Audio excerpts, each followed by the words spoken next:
Bonjour à tous. Obtenir votre produit emballé et étiqueté correctement pour Amazon FBA peut être assez déroutant, surtout si c'est votre première fois.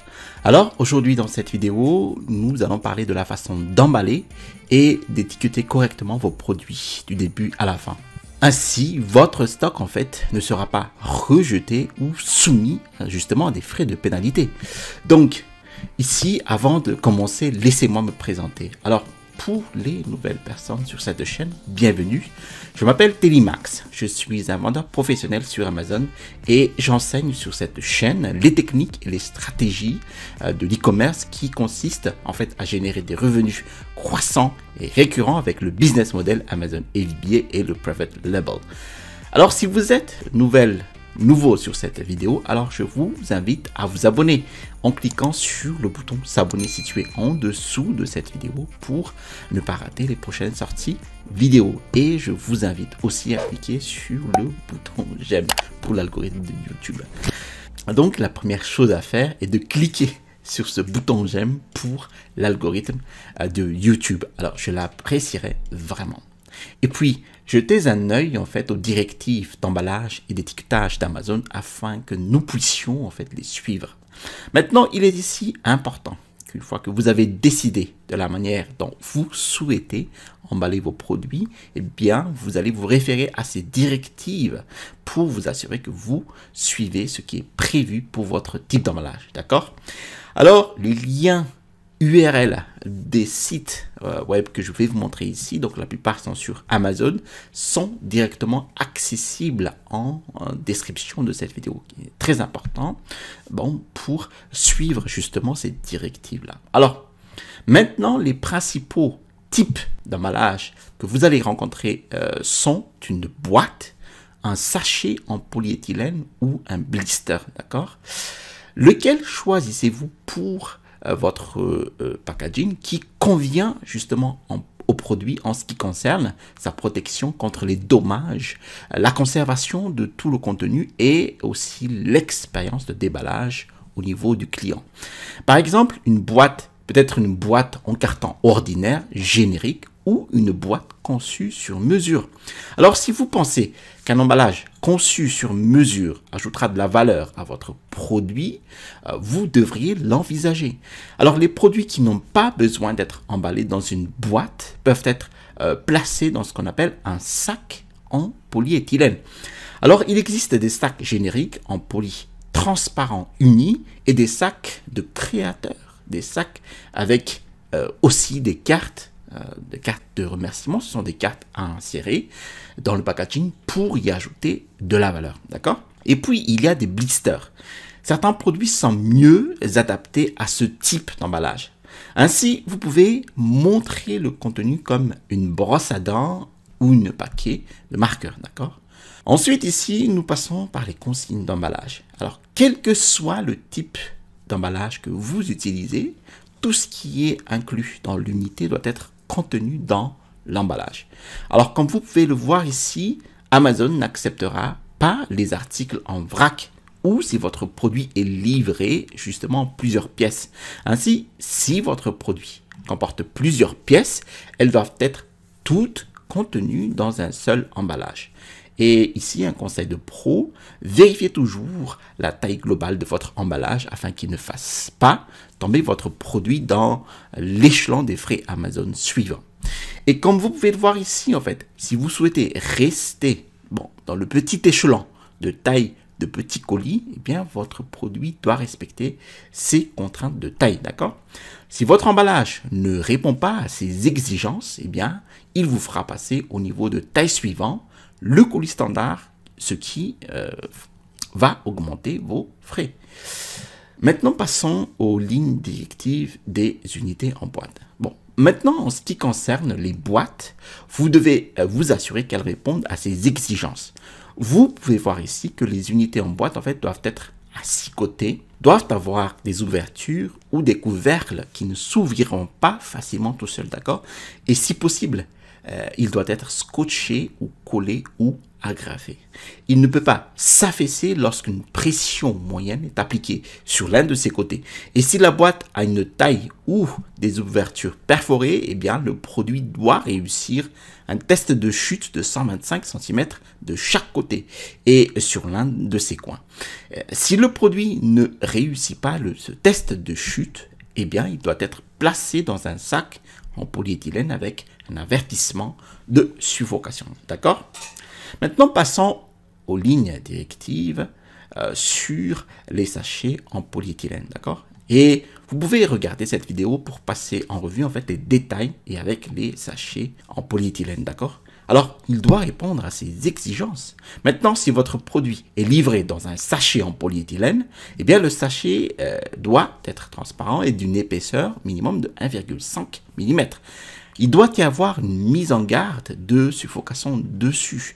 Et il doit être soit pré-imprimé dessus, soit attaché comme une étiquette, c'est-à-dire un autocollant. Alors maintenant, si vous ne le faites pas, cela peut entraîner le réemballage des articles, ce qui entraînera la réévaluation de vos performances et éventuellement des frais supplémentaires, d'accord? Et l'épaisseur du sac doit être d'au moins 1,5 cm. Le sac doit être transparent. Le sac doit avoir le code barre, c'est-à-dire le code barre EAN ou FNSKU, dans un emplacement scannable à travers ou à l'extérieur du sachet, d'accord?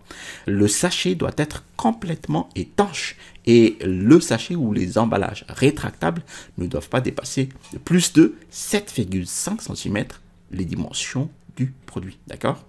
Maintenant, passons aux exigences relatives aux étiquettes. Et donc, en parlant d'étiquettes ici, il est crucial que vous fassiez correctement les étiquettes suivantes. Si vous importez votre produit en Europe, vous n'êtes pas tenu en fait d'apposer le marquage d'origine du produit. Par exemple, le marquage Made in China ou Made in Vietnam. Par contre, si vous importez votre produit vers les États-Unis, eh bien, selon leur loi, le pays d'origine doit figurer sur chaque unité. Donc, si votre produit provient par exemple de Chine, eh bien, sur chaque unité doit figurer la mention Made in China ou fabriqué en Chine. Et désormais, chacune de vos unités doit également comporter un code barre. Donc, si vous faites du private label, eh bien, je suggère ici de toujours mettre le FNSKU sur chaque unité, pas le code barre EAN. Eh bien, en utilisant en fait le FNSKU, eh bien, cela empêche la possibilité que vos unités soient mélangées avec les articles d'un autre vendeur. Et maintenant, nous passons à la façon d'imprimer le code barre FNSKU. Eh bien, vous pouvez obtenir en fait le FNSKU à partir de la page de gestion de stock en cliquant sur le menu déroulant et en allant imprimer les étiquettes des articles, d'accord? Ou pendant que vous créez en fait un plan d'expédition. Et si vous choisissez l'option Merchant, ici ou Marchand, dans la section qui étiquette le produit, cela signifie que vous allez étiqueter votre article, d'accord? Et vous avez ici la possibilité d'imprimer l'étiquette FNSKU. Maintenant, en choisissant l'impression faite soi-même, vous allez en fait l'enregistrer au format PDF à la place afin que vous puissiez l'envoyer par mail à votre fournisseur et qu'il puisse par la suite le mettre sur chacun de vos produits. Maintenant, une chose importante à noter, le FNSKU doit être sur l'emballage le plus extérieur afin qu'il puisse être scanné facilement et qu'il ne puisse pas y avoir en fait qu'un seul code barre visible. Donc, si pour une raison quelconque, si d'autres codes barres sont visibles sur votre colis, eh bien, un autocollant doit couvrir ces autres codes barres. Et puis, cliquez sur le bouton j'aime pour l'algorithme de YouTube. Maintenant, passons au conseil d'étiquetage. Un conseil de pro ici, si vous avez un design d'emballage personnalisé, si vous souhaitez en fait avoir un design d'emballage personnalisé, vous pouvez avoir le pays d'origine et le FNSKU, donc le code barre FNSKU, incorporé dans le design même de l'emballage, bon, afin qu'il puisse être directement imprimé sur la boîte au lieu d'utiliser en fait un autocollant. Ou si vous allez utiliser un autocollant, eh bien vous pouvez combiner le pays d'origine et le FNSKU sur un seul autocollant. Et de cette façon, en fait, vous pouvez économiser sur les coûts et rendre l'emballage plus propre. Maintenant, si pour une raison quelconque, votre fournisseur ne peut pas faire l'étiquetage pour vous, ou si vous ne le souhaitez pas, eh bien, vous pouvez demander à Amazon, en fait, de le faire. Mais cela vous coûtera entre de 9 à 36 centimes l'unité. Alors, vous voulez vous assurer que votre produit soit correctement étiqueté. Car si vous envoyez à Amazon un produit mal étiqueté ou manquant, eh bien, cela pourrait engager en fait encore des frais supplémentaires pour Amazon à votre charge. Maintenant, il est peu probable en fait que vous les rencontriez, mais il y a quelques autres étiquettes qui ont des directives spécifiques, telles que les dates d'expiration. Donc, s'il y a des directives dont votre produit a besoin, là, assurez-vous de les vérifier, d'accord? Eh bien, maintenant, tout cela couvre l'emballage et les étiquettes du produit lui-même. Alors, maintenant, passons aux exigences relatives au carton d'expédition. Eh bien, la prochaine série ici d'exigences en matière d'emballage et d'étiquetage concerne votre expédition. Ainsi, les exigences, en fait, pour les cartons d'expédition eux-mêmes. Les cartons d'expédition sont ce que votre fournisseur va utiliser pour expédier vos produits à Amazon. Donc, si vous avez commandé 500 pièces d'ouvre-boîte, comment ces 500 pièces vont-elles être emballées, étiquetées pour être expédiées à Amazon? Maintenant, pour la plupart des gens qui débutent, eh bien, vous allez expédier en utilisant l'option de livraison de petits colis, d'accord? Eh bien, dans ce cas, vous devez vous assurer que vos cartons d'expédition répondent à ces exigences. Alors, ils ne doivent pas peser plus de 23 kg et ils ne doivent pas dépasser les 63,5 cm de chaque côté, d'accord? Et pour les expéditions par palette, un maximum de 500 kg est requis pour le poids brut de la palette, d'accord? Passons maintenant aux expéditions par transporteur partenaire. Alors, avant de continuer, qu'est-ce qu'une expédition par transport partenaire? Eh bien, parce qu'Amazon fait tellement de volume, eh bien, ils ont conclu des accords pour les expéditions européennes où vous pouvez économiser une tonne d'argent par rapport à l'organisation de l'expédition vous-même, en fait, via UPS ou DHL. Donc, si vous expédiez au niveau européen vers les centres de distribution d'Amazon, eh bien, profitez simplement du programme de transport partenaire. Les économies représentent parfois plus de la moitié du prix et les coûts sont intégrés à votre compte en tant que frais de transport entrant, d'accord? Et vous pouvez aussi choisir cela en sélectionnant le programme de transporteur partenaire d'Amazon et si c'est ce que vous voulez faire. Maintenant, cela couvre donc les cartons d'expédition et la façon dont ils doivent être préparés et emballés. Maintenant, passons aux étiquettes d'expédition requises. Alors, il y a deux étiquettes qui doivent y figurer et elles sont toutes deux appelées étiquettes d'expédition. C'est pourquoi cette partie est souvent source de confusion. Pour toutes les expéditions à destination d'Amazon, eh bien, Amazon exige que vous créiez en fait ce qu'on appelle un plan d'expédition.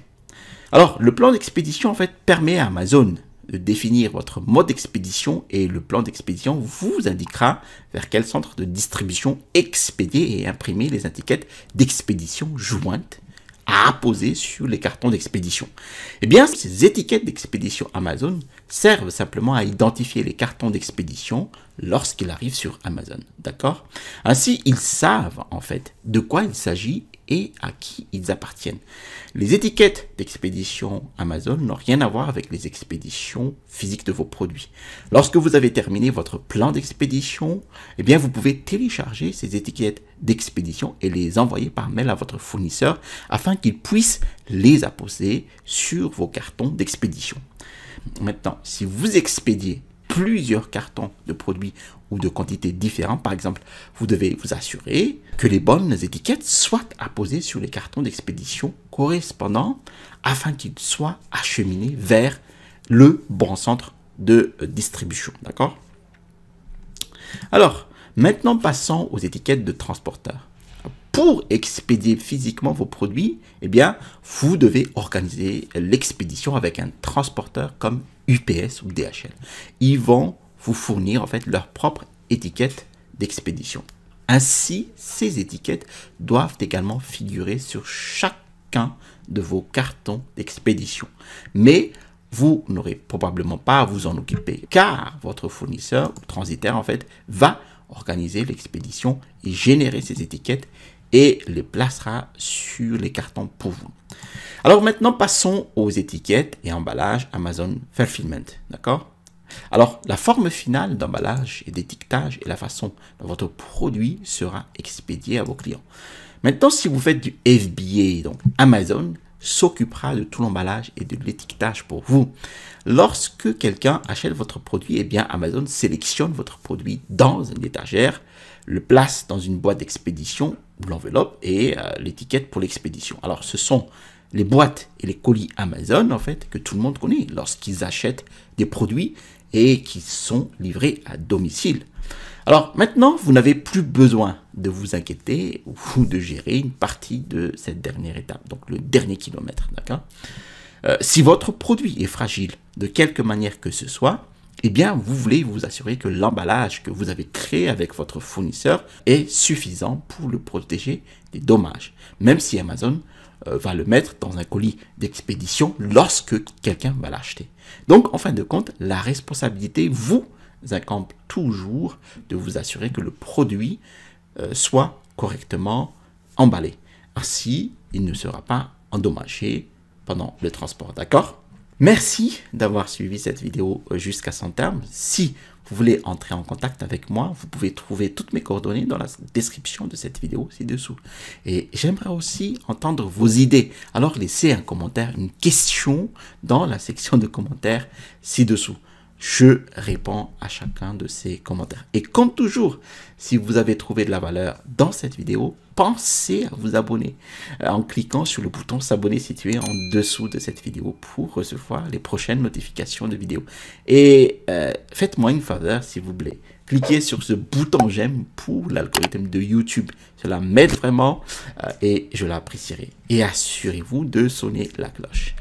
Et comme cela, vous ne manquerez jamais une future vidéo. Je vous ai mis aussi en description de la vidéo en fait mon e-book, les 5 étapes pour démarrer un business à succès avec Amazon FBA. Vous allez trouver dans cet e-book mes techniques et les stratégies qui m'ont permis en fait de monter correctement avec succès ma première boutique Amazon. Vous allez trouver ici le bouton pour vous abonner et à droite de cette vidéo, je vous montre en fait ce qu'il ne faut pas faire avec ce business Amazon. Alors, à la prochaine vidéo et restez toujours curieux.